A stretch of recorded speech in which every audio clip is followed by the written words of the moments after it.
La tradició de l'Índia on una dona pot tenir 6 marits. Sí, 6 marits, no 1, no 2, no 3, 6. O a vegades més, Existe una tradició que encara es conserva en algunes comunitats del nord de l'Índia, on una dona pot casar-se amb diversos homes al mateix temps.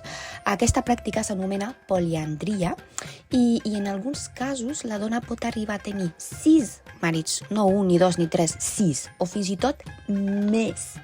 El més sorprenent és que aquests homes solen ser germans entre ells. Però per què es casen d'aquesta manera?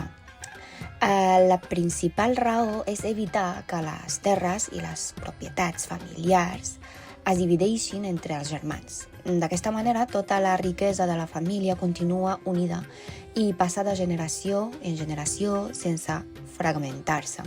Ara bé, segurament t'està fent la pregunta més curiosa de totes. Com funcionen les relacions íntimes?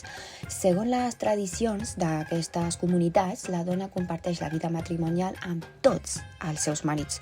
En alguns casos existeixen acords o torns establerts perquè la convivència sigui més organitzada i per evitar conflictes entre els germans. I què passa si la dona es queda embarassada?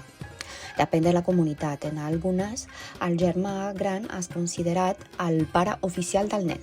En altres, tots els marits assumeixen conjuntament la responsabilitat de criar els fills, independentment de qui sigui el pare biològic.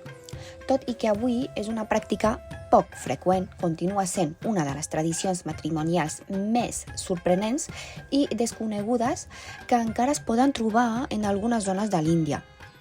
Tu què penses?